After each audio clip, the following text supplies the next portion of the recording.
रीशु श्री भले जेल में है, संजीव हंस भले फरार हैं, आनंद किशोर ऑफिस आना जाना कर रहे हैं, जो पूरा गैंग है, जो उनके लोग हैं कि मुख्यमंत्री जी एक घोटाला है, लेकिन सम्राट चौधरी के कान पे जू नहीं रेंगता। सरकार उनके नियंत्रण में नहीं है। ब्यूरोक्रेसी अपने हिसाब से ही बिहार को सरकार को चला रही है। पंकज दराज चाहते थे कि योगेश सागर और अभिलाषा शर्मा को भी चार्जशीट में नाम दिया जाए।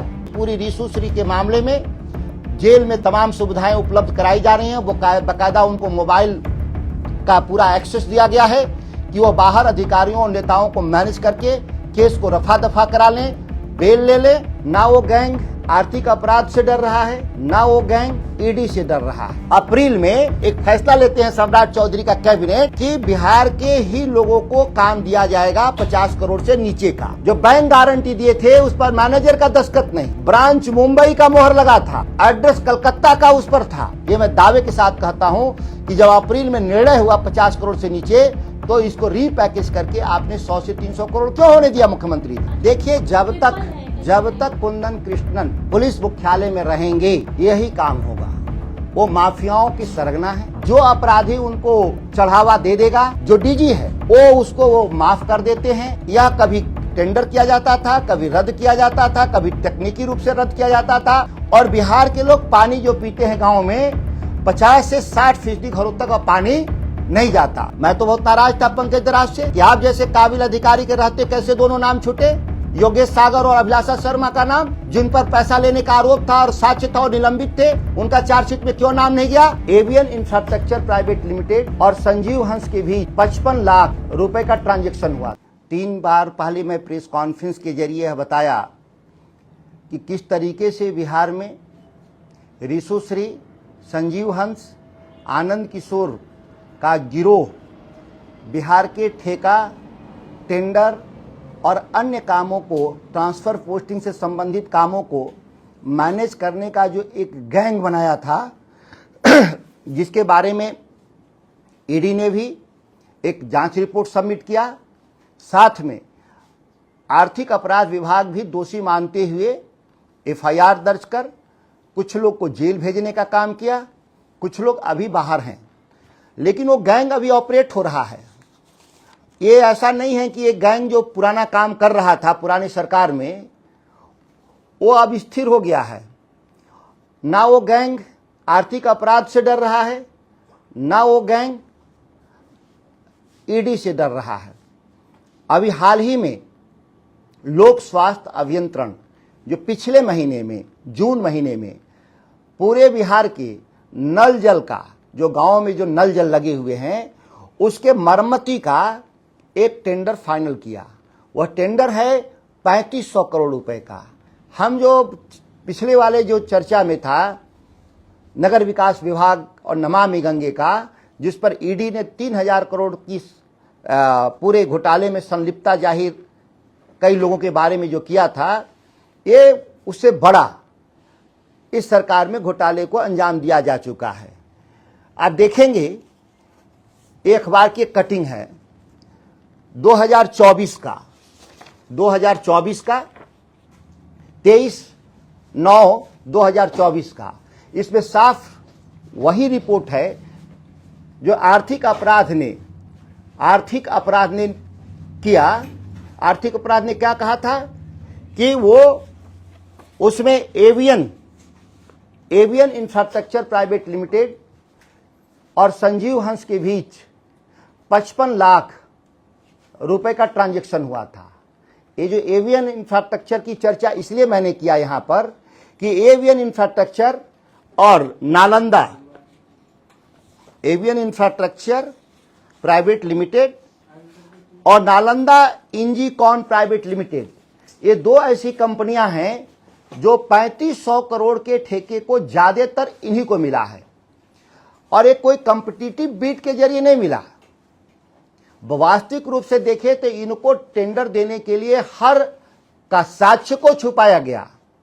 सबसे महत्वपूर्ण बात क्या है कि ये टेंडर में टेक्निकली ये पास होना ही नहीं चाहिए था दोनों फर्म को, लेकिन ये दोनों फर्म को पास किया गया। इसीलिए मैं कह रहा हूं कि रीशु श्री भले जेल में है, संजीव हंस भले फरार हैं, आनंद किशोर ऑफिस आना जाना कर रहे हैं, जो पूरा गैंग है, जो उनके लोग हैं, अब केवल और नगर विकास विभाग तक सीमित नहीं है, बल्कि कई विभाग अब उनके अधीन काम कर रहा है।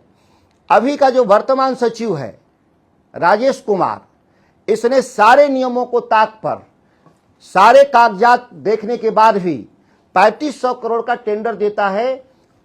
कॉम्पिटिटिव खत्म हो जाए, इसके लिए उसने सारे नियमों को ताक पे रखा। साक्ष्य क्या है, बहुत समझना जरूरी होगा।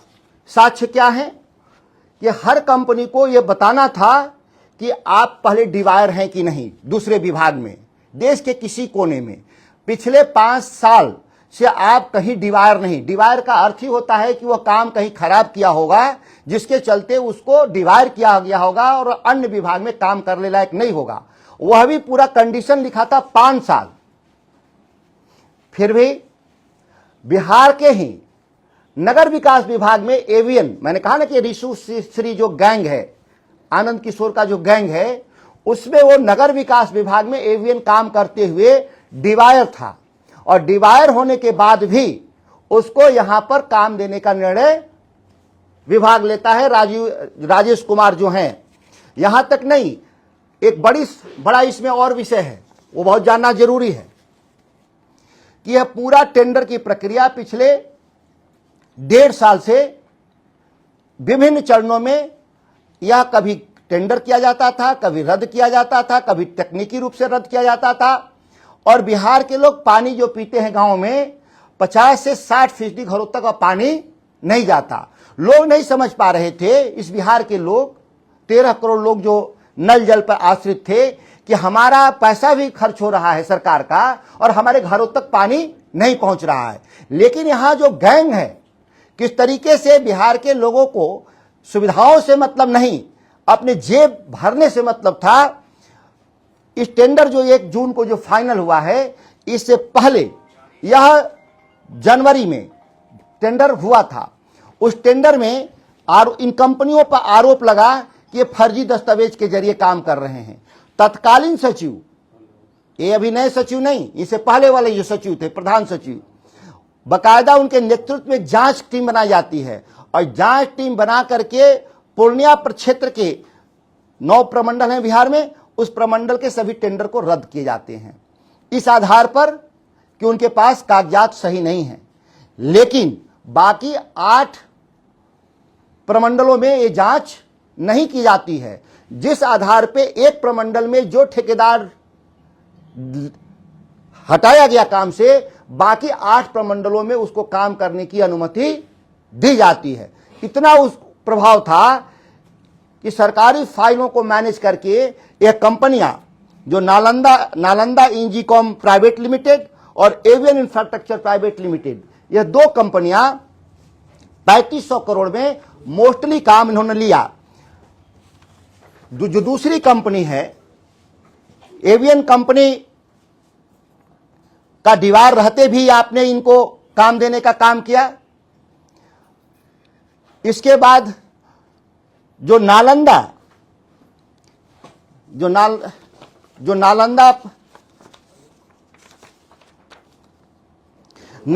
इंजीकॉम private limited, Nalanda Engicom private limited Saharsa में नगर में दीवार के बाद भी आपने काम दिया। एवियन इंफ्रास्ट्रक्चर प्राइवेट लिमिटेड में केवल डिवायर ही नहीं था, यहां तक कि इसने, आप देखेंगे कि ये कोई भी टेंडर में जब जाते हैं तो आपको बताना होता है कि आपको सेम नेचर और सेम कैपेसिटी का आपको काम आपने किया है कि नहीं, अनुभव है कि नहीं। बकायदा उसने महाराष्ट्र, फलाप, बंगाल और अन्य जगहों का भी टेंडर पेपर वो सबमिट करता है कि नहीं हमको काम मिला है और हमने काम पूरा किया है। सच्चाई क्या है, को 30% भी काम उसके पूरा नहीं हुए थे। 100 रुपए का जो काम मिला वो 30 रुपए का भी पूरा नहीं किया, लेकिन वो दावा 100 रुपया का किया, और विभाग के लोग जानते हुए भी इसकी जांच नहीं किए, क्योंकि इस कंपनी को इनको टेंडर देना था। दूसरा उसने बदमाशी किया। एसबीटी क्लॉज 4.3 में आप देखेंगे लिखा हुआ था कि कंपनी पर कोई भी हाई कोर्ट में न्यायिक विवाद नहीं होना चाहिए, ये आप एफिडेविट देना था। जबकि यहीं इन कंपनियों पर पटना हाई कोर्ट के भीतर CWJC चल रहा था, और इसके बाद भी जो राजेश कुमार वाली जो कमेटी थी प्रधान सचिव वाली, उसको कागज में उसको पास करने का काम किया। पहला आरोप कि उस कंपनी के पास जो एक्सपीरियंस था उतना नहीं था, दूसरा वो डिवायर थी, तीसरा कि वो हाई कोर्ट में उस पर मुकदमे चल रहे थे, और चौथा उसमें बहुत साफ दस्तावेज लगे हुए थे, वो थे बैंक के फर्जी डिटेल। जो बैंक गारंटी दिए थे उस पर मैनेजर का दस्तखत नहीं, ब्रांच मुंबई का मोहर लगा था, एड्रेस कलकत्ता का उस पर था। ये तमाम कागजात होने के बावजूद भी उस कंपनी को, दोनों कंपनियों को टेंडर देने का षड्यंत्र रचा गया, और उनको टेंडर 3500 करोड़ में मोस्टली उनको दिया गया, और आरक्षित दर पे दिया गया, रिजर्व प्राइस पर, बिलो प्राइस पे नहीं, क्योंकि ऑलरेडी कंपटीशन को बाधित कर दिया गया था। जो अन्य जो कंपनियां बिहार में थी उसको बाहर कर दिया गया था, और किसको दिया गया? वो कंपनी जो ऑलरेडी नगर विकास विभाग में जिसके आधार पर ऋषुश्री से लेके आनंद किशोर तक और संजीव हंस तक का जो आरोप था, जिस पर ईडी जांच कर रही है, जिस पर आर्थिक अपराध विभाग ने FIR दर्ज किया है, फिर भी इस महीने में मेरे प्रेस कॉन्फ्रेंस करने के बाद भी इस तरीके का, तो सम्राट चौधरी जी से सवाल है यहां पर कि जो पहले जो भ्रष्टाचार का जो तरीका जैसे चल रहा था, आपके राज्य में एडवांस तरीके से अब शुरू हो चुका है, और आपको लगता है सम्राट चौधरी जी को कि केवल आप आए हैं नीतीश कुमार के जगह आप, और इस भाव से बिहार में आप काम कर रहे हैं, तो फिर बिहार का दुर्भाग्य और बढ़ने वाला है, घटने वाला नहीं है। और जाहिर है कि वही अधिकारी जो पूरा गैंग है वो आज भी ऑपरेट कर रहा है उसी तरीके से। इसमें आपके पास सभी चीजों के जो मेरे 5-6 जो आरोप थे, इसके साक्ष्य पेपर, ये अखबार की कटिंग है, ये डिवायर करने का, ये जो कंपनियों को जो काम दिया है इन लोगों ने, ये कंपनियों को जो काम दिया है उसके साक्ष्य हैं, यही 2-3 कंपनियों को। यहां तक कि लोगों ने इस साल ये जांच रिपोर्ट है, ध्यान दीजिएगा, ये जांच है, ध्यान से दीजिएगा, इन कंपनियों को दोषी माना गया था, कैंसिल किया गया था काम को। ये पुराने वाले सचिव के जमाने से ये सारे नाम लिखे होंगे, इसको ध्यान से देखिएगा। एक और मैं आपको कागज दिखा दूं, बहुत महत्वपूर्ण कागज है। इसमें एक कंपनी को काम मिला है जो इसी साल बनी, एक कंपनी है एवेंडेक्स प्राइवेट लिमिटेड, करीब 100 करोड़ का काम मिला है। एक कंपनी इसी साल बनी है, मतलब इसके पास कोई भी योग्यता नहीं, न पूर्व का अनुभव, न उसके पास बैंक का स्टेटमेंट, टर्नओवर कुछ भी नहीं था, और 100 करोड़ रुपया दे दिया गया। खेल क्या इसमें है? सम्राट चौधरी के जमाने में जो हुआ पहले से ही चल रहा था। सम्राट चौधरी में क्या बढ़ गया आके? वो बढ़ जाता है कि कैबिनेट का एक फैसला लेते हैं सम्राट चौधरी 29/4/2026 को, अप्रैल में एक फैसला लेते हैं सम्राट चौधरी का कैबिनेट कि बिहार के ही लोगों को काम दिया जाएगा 50 करोड़ से नीचे का। रातों रात आनंद फानन में 50 करोड़ से नीचे की निविदाएं लोक स्वास्थ्य अभियंत्रण, ग्रामीण कार्य विभाग, पथ निर्माण विभाग, ये 3 विभागों के साक्ष्य मेरे पास है, नगर विकास विभाग, 4 विभाग, रातों रात टेंडर को कैंसिल कर दिया जाता है कि 50 करोड़ से नीचे वाले को, बिहार के लोगों को काम न देना पड़े। और वो 50, और फिर 1 महीना में ही वो टेंडर जो रद्द था, रातों रात वो 100 से 300 करोड़ के पैकेज बना दिए गए, मर्ज कर दिए गए। जो छोटे छोटे काम थे जिला स्तर के, उसको मर्ज करके 100 से 300 करोड़ सम्राट चौधरी जी के जमाने में किया गया। मैंने सम्राट चौधरी जी को सजग भी किया कि मुख्यमंत्री जी, एक घोटाला है, लेकिन सम्राट चौधरी के कान पे जू नहीं रेंगता, सरकार उनके नियंत्रण में नहीं है, ब्यूरोक्रेसी अपने हिसाब से ही बिहार को सरकार को चला रही है और तेजी से 1 महीना के भीतर 3500 करोड़ का रीपैकेज कर करके, बड़े पैकेज बना करके, और उन जो डिवायर कंपनियां थी, जो नगर विकास के घोटाले में रीशु श्री के और संजीव हंस के करीबी कंपनियां थी, जिस पर 55 लाख रुपए का ट्रांजैक्शन था अकाउंट में, उन कंपनियों को रातों रात यहां पे टेंडर राजेश कुमार वाली जो कमेटी है लोक स्वास्थ्य अभियंत्रण वाली की जाती है। बहुत लोग पूछ रहे हैं मेरे से कि आप मंत्रियों का नाम नहीं ले रहे हैं, विभाग में आप आरोप लगा रहे हैं, मंत्रियों पे आरोप नहीं लगा रहे हैं। देखिए, मंत्री यहां है ही नहीं कोई। अब हम उस समय भी जब इस्तीफा दिए थे तो हमने कहा था कि मंत्रियों की हैसियत चपरासी से ज्यादा की नहीं है। ये सारी फाइलें मंत्रियों तक जाती होती नहीं है।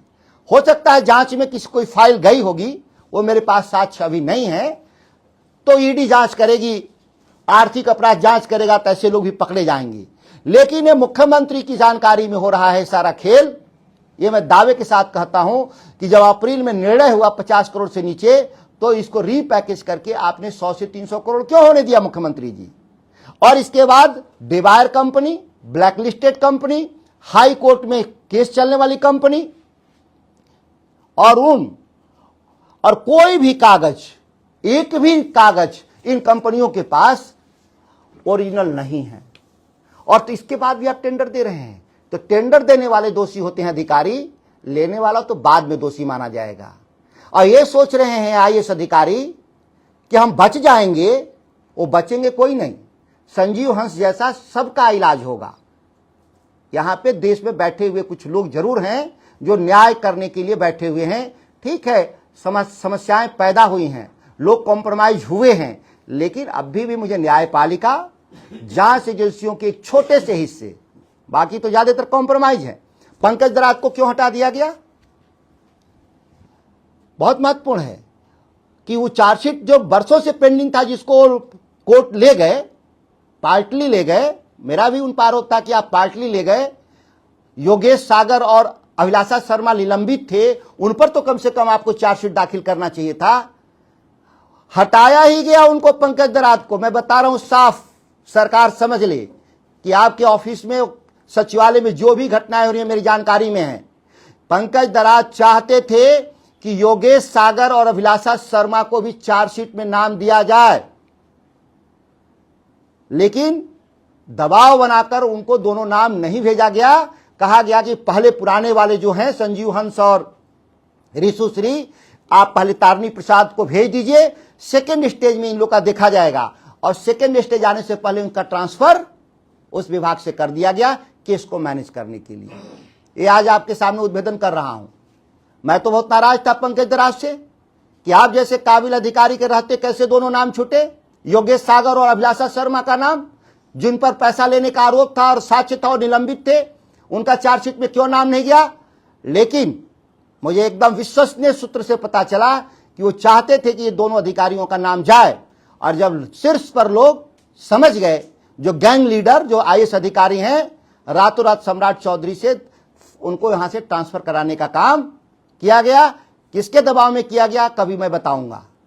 वो जदयू के लीडर थे जो बकायदा दिल्ली से आए और मुख्यमंत्री सचिवालय में बैठ के मुख्यमंत्री के गले पर चढ़कर ट्रांसफर कराया गया पंकज दराज का।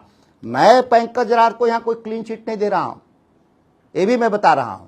इस मामले में जो हुआ है उसकी कहानी मैं बता रहा हूं। ये ना समझा जाए कि हम पंकज दराज को कोई क्लीन चिट दे रहे हैं। उनको इस पूरे अपराध में उनको साहस दिखाना चाहिए था। ट्रांसफर तो होगा ही, अधिकारी बने हैं तो आप प्रोटेक्टेड हैं लॉ से, आपका अधिकतम ट्रांसफर हो सकता है, आपको न्याय करना चाहिए था। आपने न्याय 50% किया, 50% न्याय को छोड़ दिया जानबूझ करके।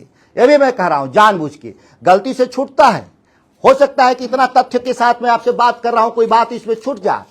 हो सकता है कि बहुत सारा कागज हमारे पास आया ही नहीं हो, बहुत सारा कागज मेरे पास आ जाए हैं सुबह, मैंने उसको नहीं कर पाया। इसमें जब तक मैं कागज को पढ़ता नहीं, कागज को देखता नहीं, तब तक मैं प्रेस के सामने नहीं ले जाता।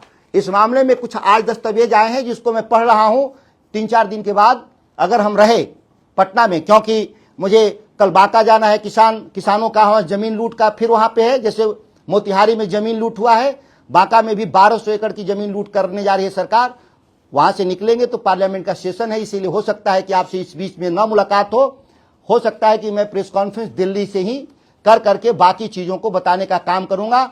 मेरी जानकारी है कि पूरी रीशु श्री के मामले में जेल में तमाम सुविधाएं उपलब्ध कराई जा रही हैं। वो बाकायदा उनको मोबाइल का पूरा एक्सेस दिया गया है कि वो बाहर अधिकारियों और नेताओं को मैनेज करके केस को रफा दफा करा लें, बेल ले लें। ये पूरा षड्यंत्र रचा गया है और सरकार के जो अधिकारी हैं, जो ईमानदार, उनको केस से हटाया जा रहा है और बेईमान लोगों को बैठाया जा रहा है ताकि न्यायपालिका के सामने केस कमजोर हो सके। हमने PIL इसीलिए दाखिल किया है हाई कोर्ट में। उम्मीद है कि 1 हफ्ते के भीतर उस पर सुनवाई होना चाहिए। मेरे आज के इतने ही साक्ष्य थे। अगर कोई नए सवाल हो तो आप हमसे सवाल ले सकते हैं। इस मामले को मॉनसून सत्र में उठाएंगे पूरे मुद्दे को? जी हाँ, मैं मानसून सत्र के लिए ऑलरेडी हमने लोकसभा के सचिवालय में वो जो जाता है हम लोगों का क्वेश्चन, वो चला गया है। देखिए शायद निकल जाए कागज तो अभी दिखा भी देते हैं। तो ये हमने डाल दिया है। अब सर वहां भी लोकसभा के भीतर कोई जरूरी नहीं है कि सवाल पकड़ में आ जाए, हजारों सवाल जाते हैं तो सर लोकसभा की प्राथमिकताएं कभी कभी छूट जाए, लेकिन हम अपने ओर से प्रयास मैंने कर दिया है। सर नियुक्त इलाके से जिस तरीके से एक युवक को उठाया गया 33 साल का बंटी, उसकी लाश मिली है परसों, और 9 थाना क्षेत्रों के पास से जहां से उसको किडनैप किया गया, वो ऑटो में लेके अपराधी उसको घूमते रहे, लेकिन पुलिस प्रशासन देखिए जब तक कुंदन कृष्णन पुलिस मुख्यालय में रहेंगे यही काम होगा। वो माफियाओं की सरगना है। जो अपराधी उनको चढ़ावा दे देगा, जो DG है वो उसको वो माफ कर देते हैं, जो चढ़ावा नहीं देता है उसको इनकाउंटर कर देते हैं। भरत तिवारी जैसे बेगुनाह को इनकाउंटर किया तो बंटी कोई सेक्स रैकेट की बात कर रहा था, तो इस सेक्स रैकेट में बहुत सारे लोग फंसे होंगे, इसीलिए उसको रास्ते से हटा दिया गया। जो हमने अभी तक मेरी जानकारी है, चूंकि मैं कल फील्ड से आया हूं तो मेरी जानकारी इतनी ही सीमित है उस मामले में। और एक जो पुलिस वाले लोग की भी हत्या हुई है सड़क पे, और इनके बुलडोजर नहीं जाते वहां, ध्यान दीजिएगा।